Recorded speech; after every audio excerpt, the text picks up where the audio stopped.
From the Weston A. Price Foundation, welcome to the Wise Traditions Podcast for wise traditions in food, farming, and the healing arts.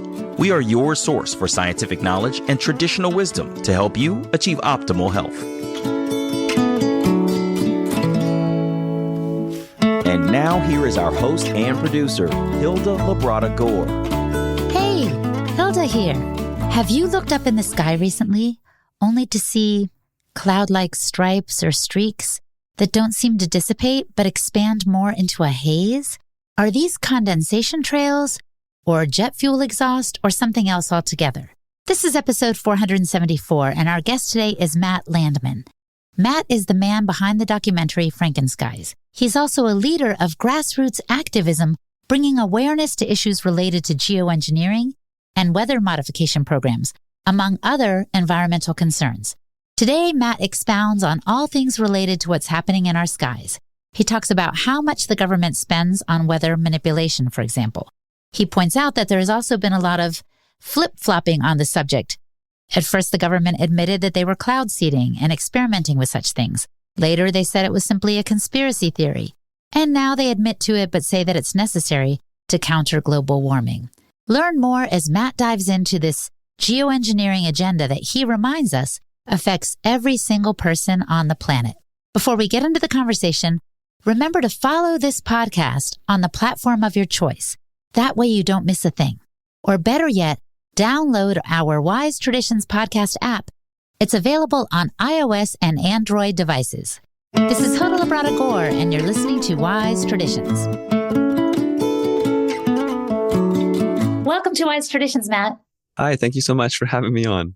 I can't help but look up at the skies in the morning. I like to get the morning sunrise, and I'm often surprised and perplexed by what I will call stripes in the sky that don't seem to dissipate, but seem to expand to the point where they make it look like a hazy day very, very often. Like, when did you first realize that something unusual was happening in the skies? Yes, and that's great that you like to look up. It's important to look up, and that's the first step to the truth, it seems. And my story is I walked a pretty normal, quote unquote, path. I never thought I'd become an activist. I never thought it'd be my career and my passion and all these things. I am now 43 years old. And when I was 33 years old, I knew nothing of this. And at around that time, I had worn many hats, had many walks of life, and I had graduated just then with a master's in business and a film degree as well. So I was wanting to go down and explore that path. And I was working as a finance analyst. And then finally I got to work on a farm, and it was just one of these hats I was wearing. I thought it would just be another hat. But on the farm, I woke up to a lot of things. For one, I had no idea how many varieties of food that there were and how limited my information was on that. I didn't know that potatoes actually would grow potatoes. Like, that's what they were doing in my pantry, trying to grow with those eyes. I didn't know that you put it in the ground and it would grow. There's so many things that I didn't know about all these varieties of lemons, you name it. As I got grounded, it's kind of funny. As I got grounded, I started looking up as well, with my feet in the earth. I started looking at the skies, and I firsthand witnessed weather engineering, weather manipulation, specifically drought causation. It was very rural. I don't know how long you want me to talk about this, but I'll tell you really quick. I lived in a rural community in Northern California where the jet stream would come through, and we were 4 years into this pretty catastrophic drought for farming. The jet stream was being manipulated. I didn't know at the time. I didn't know the word geoengineering or chemtrails or any of these things, but I did witness something firsthand. And then a couple of weeks later, a friend planted the seed, perfectly timed, synchronized, serendipitously, coincidentally, maybe, but there are no coincidences. And I realized I'd witnessed something. I realized I'd witnessed a storm being quelled. And then, it started from there. So tell us what that looked like, because I'm very curious how you could witness weather manipulation when heretofore you had no understanding of that was maybe even possible. Well, I saw it, but I didn't know what I was seeing. Then later on, my friend and I were talking on the phone, and he was voicing his frustration about the daily chemtrails. And I was like, what is that? What is that word? And he's like, oh, you got to go look it up. And I went and looked it up and I realized I had witnessed it firsthand and had a memory, but the memory had just been tabled as like, I don't know what that is. And what I witnessed is we were expecting a week of rain, like fierce storm was coming off the ocean. And where I lived in northern rural California, I could hear the waves crashing at the farm that I worked on. That farm was primarily dry farming. We're growing, we don't have to irrigate. So we're growing squash, pumpkins, potatoes, dozen variety of potatoes. I didn't even know there were that. And there's a lot more evidently. And this storm's coming in and I'm harvesting food because it was an out of season kind of storm. We thought that the food was going to rot. The pumpkins and stuff were going to rot out in the field. And as I'm out there harvesting, and this is where we have very sparse air traffic. So I graduated, taught my class with a master's in business administration with a focus in strategic sustainability. And there I really did well in statistics. And in statistics, you play with numbers and you learn about causal relationship versus not causal. You can line up numbers and say, oh, there's this corollary. There's a correlation here. Every time I go outside with a blue shirt on, it rains. But eventually the numbers stack up. And one day I walk outside with a blue shirt on and it doesn't rain. And then it's no longer causal and it's just coincidence. And numbers stack up, right? And they make sense in that world. And that's why when I see science being twisted and manipulated and perverted and stuff like that, and like, there's a lot of things you can talk about. I mean, one thing I like to talk about is fluoride. The science behind fluoride is not even there. It's just funny. Like if you look at the numbers and stuff like that, there's not any science that says that put it in your drinking water does anything to your teeth. It doesn't have enough time to bond. It doesn't do that. It wreaks havoc on your digestive system and all these things. That's a whole nother story. The relationship that I witnessed was a regular uptick in air traffic. I'm out there every day working on the farm and there's no air traffic. It's the middle of nowhere. I'd see maybe 1 or 2 planes in a day of work. I'm working all day long in the summer, long days. And I'm witnessing the world and looking up and looking down and I'm seeing a plane or 2 fly by in the day, not a dozen showing up on the edge of a storm. A lot of planes, an irregular occurrence, a pattern was broken. The pattern was very sparse air traffic. And then all of a sudden, all these planes were zigzagging in the sky and they were leaving these persistent linear cirrus cloud formations out of the back of the planes. Whereas the sparse air traffic that I'd seen previously didn't leave any. And then I started watching more, started to wake up and I started to really look and I realized that this was a significant occurrence and a pattern that was broken and whatnot. The storm is coming off the ocean looking like it's going to dump rain. And I literally, where I lived, it was in such a drought that these amphibious creatures like salamanders and frogs came out from underneath my house ready for this storm. It was coming, 100% chance of rain for a week. And then these planes showed up and like my farmer boss has like Doppler radar and he's like, wear your rain boots. We got to harvest all this and not lose too much of this crop. And I'm out there. And as these black storm clouds rolled in, these planes showed up and they left lines out of the back of the planes. And I didn't know anything, but come to find out after research, I learned that what was likely happening was aluminum was being left, aerosolized aluminum, which dissipates. It's the opposite of cloud seeding. If you want to seed a cloud, you put a little seed up there, a little dust particle or silver particle or something that's small that attracts water. You can have something that attracts it or repels it to make the seed to drop the rain, or you can make it not drop the rain, evidently, which aluminum will spread out the moisture and make it not rain. And so what I believe I was witnessing was the quelling of a rainstorm, creating more drought and manipulating the weather for nefarious purposes. Everyone wants to be like, why? And that's, part of why we're doing this show. But that's what got me really going. And then it took years because I went down the quote unquote rabbit hole. And what I found was a lot of not just disinformation, misinformation, but even the activism that I found. It wasn't enough that I could even share with my peers back home. Or I grew up in Washington, D.C. area. And then I moved to California. I went to Virginia Tech. I grew up in Virginia, Northern Virginia, right outside of D.C. There's a river that separates this D.C. and Virginia. And I grew up in Virginia in the suburbs. And then when I went to Virginia Tech, got a business degree. And I finally moved to California and got a master's in business. And, like I said, I had all these different walks of life. And finally I'm on a farm and I'm realizing these things. But when I started realizing that the weather was engineered, I had no resources to share with my friends. I was trying to be like, hey, you look up too. They're like, oh, share something with me. And what I had to share wasn't very good. It was kind of like one of the like movies that I wanted to share there was a portion in the movie, like a climactic portion where they're just filming a bush and it's dead.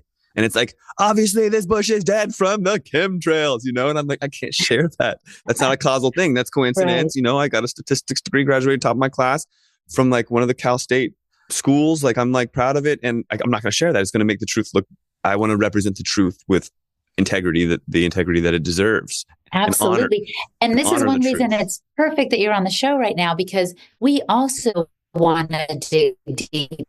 The other thing is, Matt, we don't want people to be unnecessarily afraid, but we want them to be informed, because that's the seed of activism, right? So talk to us about some of the things you found that probably you included in your Frankenskies documentary about, for example, the weather modification patents. Right. And also to talk about not being in fear, because all of this can be very dismantling, especially when it's new. And I recommend people do watch my film, please, Frankenskies. This came out in 2017. I really wanted it to come out in 2014, 15, but God got in the way is really all I can say. And finally, I was able to include some stuff from 2016 and the early 2017 in the movie, which was meant to be. It was all in God's hands. And what it was the launch of the media saying that we need chemtrails, aka geoengineering, as a solution to global warming. And before that, it was just a conspiracy theory crackpot thing that no one would ever talk about. And now the scientific community is saying that we need it as a solution, the spraying of our skies and dimming the sun. The information is very important. And to know how far back it goes is very important. And then to grasp it all, the patents are part of the story. And that is important. We'll have to talk about how we can be empowered by it all and the health and not be dismantled. And we'll get there. The patents, I like to tell the story like this.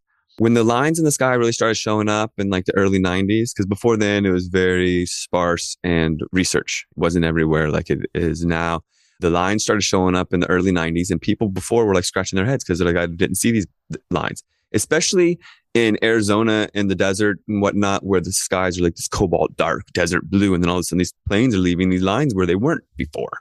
And this Kingman, Arizona, this community of Arizonians came together and they were like, we want to do something about this. And they wrote letters to politicians and they did a lot of research, and they found in the patents of this, because there's patents for spraying the skies for purposes like geoengineering to like slow down global warming or whatever it may be, or to seed the rain and all these different weather things. These things that are supposedly not true if you ask your politicians or whatever, or they're not true to the degree that we think they are, because they'll say, oh yeah, research, not that much.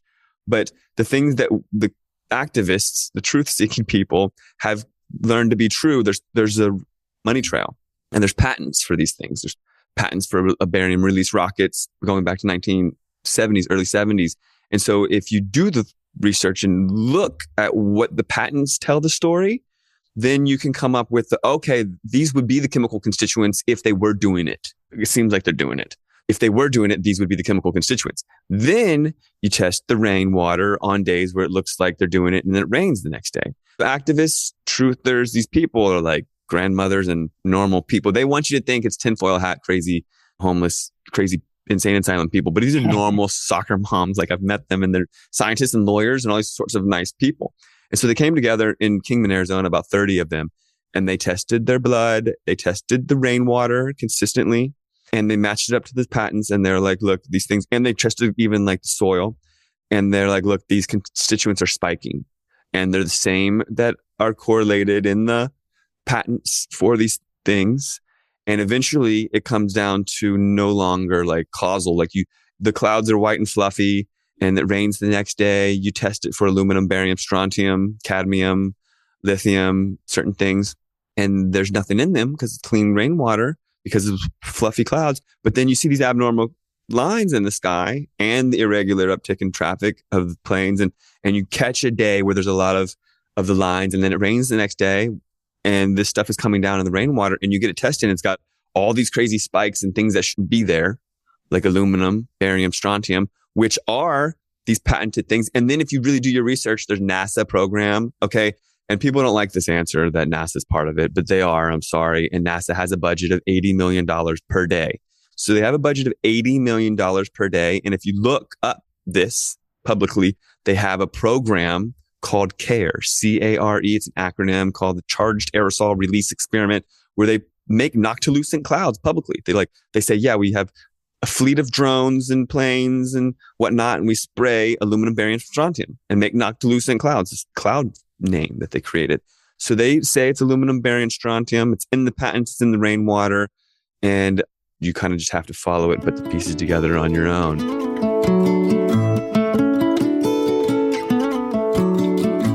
Coming up, Matt discusses the effects of the chemicals released in the sky on the health of humanity. You're listening to the Wise Traditions podcast from the Weston A. Price Foundation. We pause now to recognize our sponsors. Earth Runners. You've heard that earthing or grounding is great, but did you know that its benefits include reduced stress, improved sleep, synchronized circadian rhythm, countering the effects of man-made electromagnetic frequencies by connecting to the natural electromagnetic frequencies of the earth? This is one reason Earth Runners are awesome, because these sandals facilitate keeping our feet connected to the ground, which mimics exactly how our ancestors lived. It allows the body to take in electrons, which helps restore our natural electric state. Most shoes insulate and separate us from the earth, but Earth Runner sandals have a copper plug, which allows the earth's energy to reach you. Plus, their sandal design works so that you have healthy, full range of foot movement, which improves everything upstream in the body.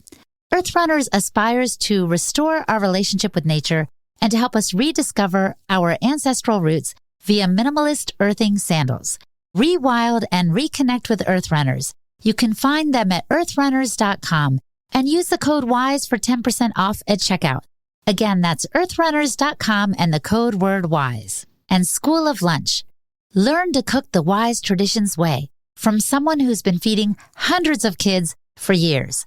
I'm talking about my good friend Hillary Boynton. She is the author of the Heal Your Gut cookbook, and she is a lunch leader extraordinaire in California, where she feeds school children an ancestral-based lunch with ease. Hillary can empower you to do the same, whether you want to feed yourself, your family, your community, or school children.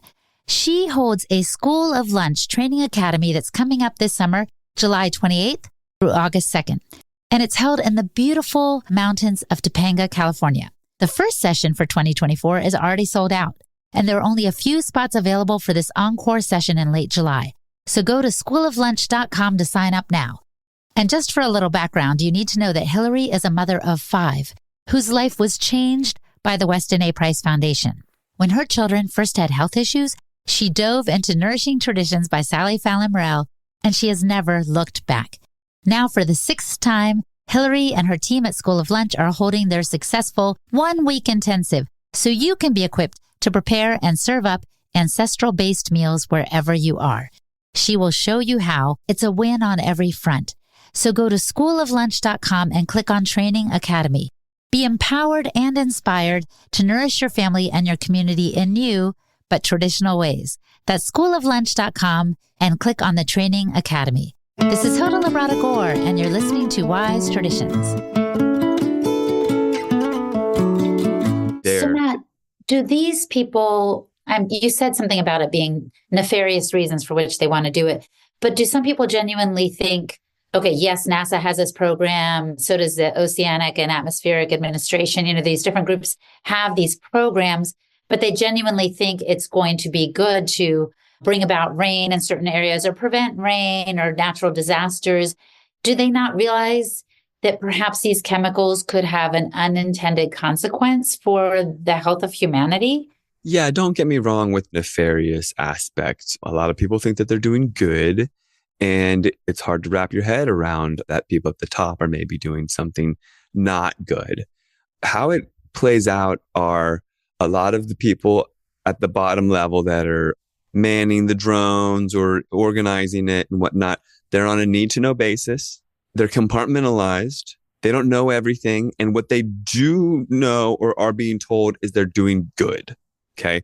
Which is the world is heating up so fast because of global warming and Al Gore's movie and all that his predictions never came true. And something needs to be done to act to dim the skies by making this artificial layer of aluminum. They don't know that it might create a greenhouse effect. They don't know that it might actually be creating the problem. And it's such like an issue that people really can't grasp it all, like the why would they do that and who, what, whys, and all these things. To look at it from this perspective, there's people at high up places that do believe that global warming is a bad thing and that there needs to be action or there will be dire consequences, and that it's coming from CO2 levels from our emissions and all of that. It is up for debate. I'll be honest with that. Mm-hmm. We can debate it. But at the end of the debate, trust me, it results in like there shouldn't be fear to drastically do things like dim the sun, because plants and humans need sun and the stuff that's being sprayed is bad. And it could have dire consequences like creating a greenhouse effect. Remember that word, greenhouse effect? You create a layer of aluminum, the heat gets in, it can't bounce out, can't get out. And you end up creating the problem that you're trying to solve. There needs to be discussion on this. We have rights. There's like all these rights that we have, human rights, a say to our environment and environmental decisions that impact us and all that. But also there should be transparency and scrutiny. So that's really what's important here is we deserve transparency and scrutiny. If they're going to act on something and do something, then we should be in the know. Because if we're in the know, then we can take things to chelate these things and get these toxins out of our body or prevent them from being uptaken by mineralizing and whatnot. Like we should be in the know at least. Absolutely. And I think you're right. I like the word transparency, as you were saying, and our right to know, because there's a lot of obfuscation. And I know people who say, well, no, those are simply condensation trails up in the sky. But I believe when you were making your documentary, Frankenskies, you were able to surreptitiously record some of the planes and how they would literally flip a switch and the chemical spray would start to be released. Is that right? Well, yeah, the story of the chemtrail contrail is how they, great word, obfuscate. They muddy the waters. And yes. What happens is then everyone's confused by all these scientific terms and they're like, well, I'm not up there. And the facts are that generally speaking, these engines are not producing blasting hot air anymore. They were up until the 60s. And then these engines came out called the high bypass turbofan jet engine. And these things are basically like propellers, like big turbines are spinning, creating lift over wings. And that's how the planes fly. If you put the engine on the back of like an F-16 and that's pushing the plane differently, you can end up with a lot of heat, condensation trail out of the jet engine. But these normal engines that we're dealing with, there's no heat, there's no contrail at all. There's nothing that confuses people, because a lot of people are like, that's a contrail and that's a chemtrail. The short trails are also chemicals. And if you watch the sky enough, you'll see a short one side by side, a long one mixing chemicals together. You'll see a lot of things if you just start to watch the sky. And you'll also see days where there's nothing going on. That's true. It's like they have the day off. And then I see some days where I know it's not a condensation trail. And tell me if you think this is good thinking on my part. When I see a curve in the sky of the trail, I'm like, wait, if a plane were going from point A to point B and it was a passenger plane, it would have a direct route. It wouldn't be curving as if it were changing direction. I've seen a lot of curves in the sky with these trails. And I'm like, that seems like more of almost a crop dusting effect that I'm seeing. Definitely the curves in the sky are a good indicator. And that's great that you're looking at that. What someone would say is that they got rerouted because they were out of gas or just, something. There's always an excuse. There's always an excuse. But if you look up and trust your instincts and your intuition, you just start to watch the sky. Often you'll see planes going by with nothing at all. Then later in the day, you'll see a bunch with the short trails. That's them actually priming the sky with, I believe, barium. And then you'll see later on in the day, the trails start to stick. You'll see planes side by side, sometimes with one with nothing, one with a long trail at the same altitude. They shouldn't even be flying in each other's wakes. They shouldn't be side by side. There's a lot of things, but you're not going to be told the truth on the subject, because if you're told the truth, then people would object it. People would want transparency. They would say, why are you using nanoparticulate aluminum? It leads to Alzheimer's and dementia. You could, use sulfur or something else. There's all these things, right? I can't really answer like the exact why behind the transparency issue, aside from like, there's nefarious people behind the scenes that don't want to tell everyone the secrets. I mean, It's call it national security. I mean, if you watch my movie, it's a chronological timeline, and everyone I recommend, please, it should be seen. It's not about me. It's not my voiceover. I'm not hardly even in the movie. The movie starts off in 1920s, goes through the historical chronological timeline of weather engineering. By the time the Ho Chi Minh Trail is being flooded in Vietnam, Operation Popeye, by the time the weather warfare has been perfected in Vietnam in the 60s, it's self-evident that it is a sharpened tool of the U.S. military industrial complex. They don't want the world to know. Crazy, I know it sounds crazy. They can create drought and earthquakes in Iran.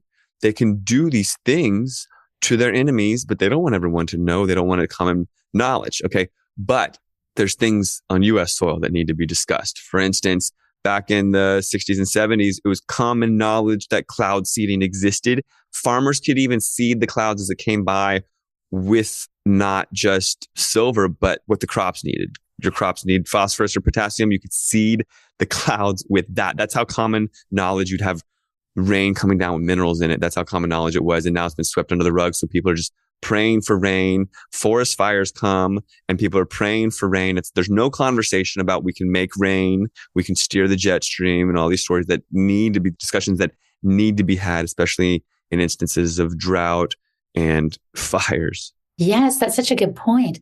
Now, going back to your original movie, and I want to get to Frankenskies too in a moment, but going back to the first documentary you made, what was one of the most surprising facts that you learned as you started to uncover and do some of these deep dives into this information? How far along it's been going. I couldn't believe that it had been going on since the 1920s and documented, filmed and documented by the U.S. Air Force. Like, this is how we do it. It's so self-evident. Like, anybody watching Frankenskies, once you get 10, 15 minutes in, it clicks. If these resources were available and they were sharpening their tools and honing in on the technology, it may be black ops, top secret, whether that or not, the technology is there to quell hurricanes, to make hurricanes, to steer hurricanes, to make drought, to steer jet streams. All these things were readily available a near century ago. To think that it's mum now and we talk about things like, oh, climate change and the weather's so bad that we need to push things like 15-minute cities, take away rights, and push you into, I mean, like, there's a lot of things happening that like blaming cows. If you see the writing on the wall regarding where the world is going, it seems like not all of the truth is being told while our rights are being stripped away. And there's look at carbon like it's so nefarious. But if you look at the bigger picture, starting in the 1990s, a lot of aluminum is being sprayed in the sky. When frequencies are manipulated like HARP and whatnot with their technology that they utilize, they use intersecting radio waves. When you put something in the microwave oven, they use intersecting microwaves to oscillate the water molecules to heat your food. Okay. It's intersecting microwaves, radio waves that are clashing into each other in your food. That exact same technology, intersecting radio waves, intersecting microwaves, is utilized in the atmosphere. You can even see the ripples. The chemtrails will go into a haze, and then when they flip it on, there's these ripples, and that's the creation of heat to create high pressure to steer around. When you watch the Weather Channel and you see the storms moving around, there's H's and L's. L's are low pressure, cold air. H's are high pressure, hot air rising.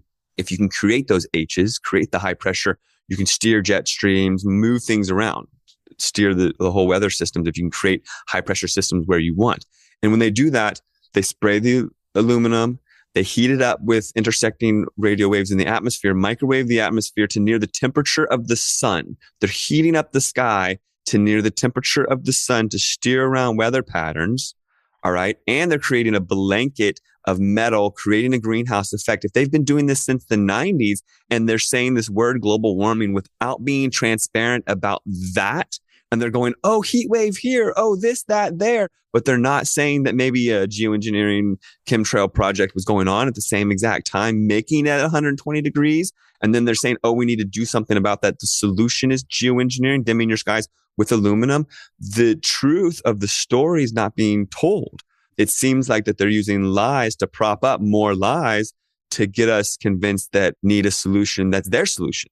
I have never heard of a tree planting campaign. Like if the real problem was our carbon emissions, there would be global tree planting campaigns. Like I've yet to hear about it. I've heard about taxes on potentially Right. taxing me for having a home garden, all these other things. Please. I just wanted to say, or supporting these regenerative farms that are sequestering carbon in magnificent amounts. But no, all the talk is kind of scapegoating the cow, pun intended. Like, why are you scapegoating the cow? And scapegoating us, telling us that we need to all drive electric cars, when in truth, what they are touting as a solution is actually causing a lot of the problems. But I wanted to ask you also, Matt, what are you revealing in Frankenskies 2 that you didn't cover in the original documentary? The first one's very empowering and encouraging. It's not one of those things that leave you. So every time I do a podcast or watch anything on the subject, it's easy to tell where someone's heart is based on where they put you in the end. If you're stuck in a place of fear and you're frozen, you don't know what to do with yourself, then that's not honoring the truth with integrity. Okay. Mm-hmm. You need to wrap it all up and be able to empower that person. In Frankenskies 1, there's speeches and empowerment through the interviews. And I went to politicians' homes in Canada and interviewed indigenous tribes and different people that were empowering through the truth. But I didn't hone in on exactly what people can do necessarily. Like we walk away from Frankenskies empowered, not in the frequency of fear. And that I'm proud of. And I'm thankful that we were able to get that out there in 2017. Frankenskies 2 is going to talk about how we can hone in on ourselves and not be a victim to any of it and to actually see it for what it is. Some of these topics can be a little dismantling and you don't even want to really address them. It's like there's all of these things that we have to be worried about. Let's focus on the good things in life and the good of people and all that, right? But there is something happening. There's plastic in our clothing and our water and our food and our air seems to be under attack, right? And we have to manage these things and not take the medical mafia's this and that and have to weigh these waters of deceit, right? Otherwise, we'd be taking Adderall and Tylenol and Xanax all day long if we just listened to all that stuff. I mean, just like it's much easier and better to be natural and to walk this path. But it's important to take a step back and to be like, why is the food under attack, the water, the weather, the air, the children's future, our sunlight, right? It's because that there's a very small group of greedy, money grubbing families or whatever you want to call them. There's a very small group of people that are terrified of us truly waking up and seeing it for what it is and coming into our true powers. And they're so afraid of that they'll taint everything and try to dismantle us through media and everything and control our frequency. And to see it for what it is and embrace that they're so afraid of us coming into our true powers of truth, right? So what's the truth? How can we flip the chemtrails on their heads? Well, we're being rained down with toxic metals. But do we really need to absorb these things and worry about them? No. If we're walking around totally sick and mineral deficient, then our body wants to get the minerals up to speed. So we don't have the magnesium we need in our bones and the calcium we need in our bones. And then all of a sudden, there's radioactive cadmium from the chemtrails in the air. And we absorb that because it's close on the periodic table, cadmium and calcium. They're kind of close. And so we get something bad in our bones that we didn't even need because we're living unhealthy lifestyles. Healthy self is heal thyself if you break down the word. And it's really up to us. I love that. Yeah. And it's up to us to honor it. I mean, like understand what grounding is, understand what a strict rhythm is, understand what wheatgrass is, what organic is and why. The reason why organic even exists is because activists got involved. But why? It's because conventional food was getting sprayed with toxins, poison, like glyphosate. Like the reason why they had to GMO the food is the glyphosate would make the food shrivel up and die. You don't want to ingest something that would make your food die, right? So then activists got involved and they put their necks out there and they fought and now things are labeled for us. And then if we honor the truth and honor ourselves, we can plant and grow and do things that are in alignment with that and honor the farmers and all these sort of things. Mineralizing and learning about minerals and taking in bioavailable plant-based minerals and learning about what our bodies can actually ingest and learning about how to honor ourselves and to not take things that will strip minerals like big pharma's type stuff, but to get in a regimen where we're mineralizing our bodies, then we're not even absorbing the toxins from the toxic environment. So we need like 120 minerals each day. And I mean, I can't even read off a dozen of them. One of them is Einsteinium. And they're not putting gold and palladium and silver and Einsteinium in your soil. It takes nitrogen, phosphorus, and potassium NPK. It takes like 3 things to grow your food. They're not putting in all these extra things in the soil. The soil's depleted, and it's up to us to learn how to get these things in our system. I learned about sea moss, and then I ended up taking this sea moss supplement that has sea moss, bladderwrack, and burdock. And by taking in these 3 things, it's a root and 2 seaweeds. Sea moss is just a seaweed.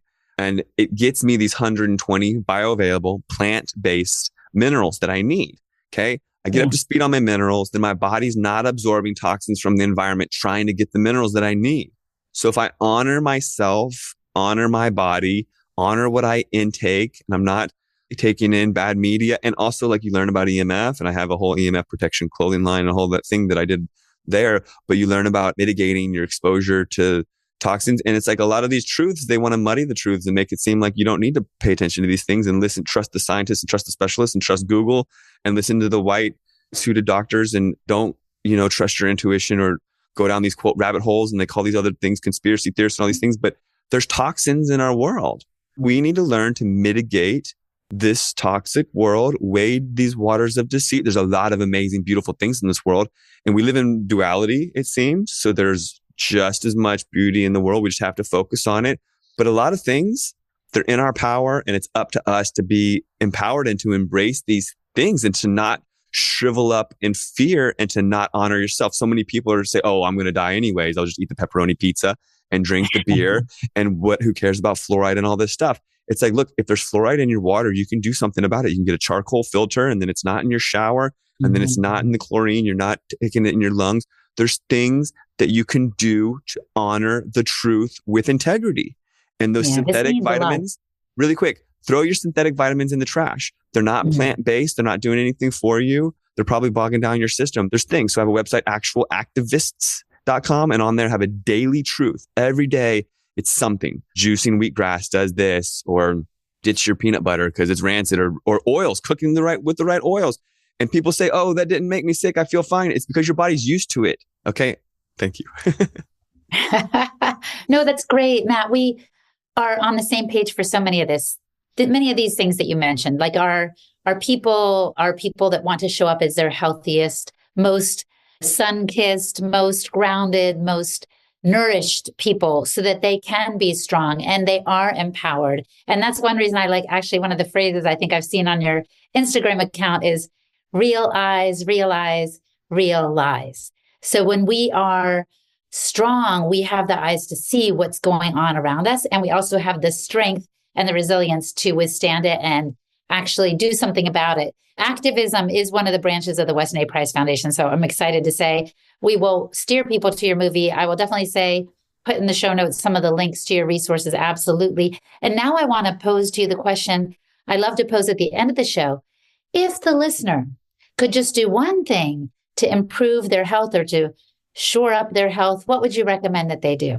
Oh, that's a beautiful question. And I have the answer to that question. And I love my response. Firstly, I want to say, I love that you said that. Realize, real, all of that. It's a beautiful quote. Also, I like to take it a step further and say, real eyes, realize, real skies. So you start to look up and you can see the truth for what it is. And you can open up your consciousness and see that beautiful blue, cobalt, fluffy cloud days. And those are your real skies. And you can see those days that are not. And I like to focus my energy on bringing the truth forward with people. I don't like to bring up the chemtrails as much. I like to bring up those beautiful days in between. Say, look at this beautiful day. It wasn't like this yesterday.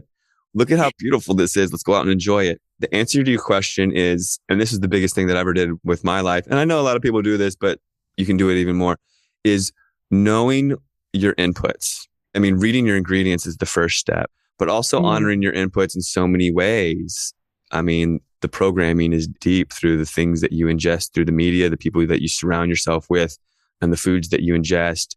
And some people are like, well, I just have that one vice, it's Diet Pepsi or whatever. It's like, then get it out of your life. Honor yourself It's 2024, people. The time is now. A lot of people, they're like, read your ingredients. If you can't read it, don't eat it. And do the research. If you're going to put that thing in your body, do some research on it. Find the narrative, find the counter narrative, find what you feel is actually the real information. I can find a lot of research saying Coca-Cola, it's more healthy than water even. There's Coca-Cola funded research that says that it's more hydrating than water. And you got to be able to wade these waters of deceit, dig around and find out what you're ingesting and feeding your children. Okay. And it doesn't have to be, oh, I'm a crazy conspiracy theorist. It's like, no, aspartame is toxic for a lot of reasons. And it was banned for so many reasons. And then finally it was not banned, but it took all these rounds going through the FDA, banned, it's toxin, it's a neurotoxin, it's banned in all these countries. And if you're handing your child bubblegum with aspartame in it, you're not honoring yourself or anybody really. And there's little things that you can do. And the ingredients are your first step. I feel that it's a very much bigger picture spiritual battle, and owning your physical being, owning your physical vessel so that you can vibrate high enough to own a high vibration, to resonate with your higher purpose and your soul and all that sort of stuff. It starts with your input, and that starts with reading your ingredients. And if you don't even know what that thing is, then look it up. You have a smartphone in your pocket probably. And if you don't, that's great. Go home, look it up. I love it. Matt, thank you so much for your time today. This has been really, really a wonderful conversation. Thank you. And I appreciate you. And I look forward to further delves into all this. And thanks for caring. Our guest today was Matt Landman. Check out his websites, actualactivists.com, frankenskies.com, or spirogear.com to learn more. And I am Hilda Labrada Gore, the host and producer of this podcast for the Weston A. Price Foundation. You can find me at holistichilda.com. And for the transcript for this episode, visit our website, westonaprice.org, and click on the podcast page. And follow the Wise Traditions podcast on your favorite podcast app. That way you won't miss a thing when new episodes are released.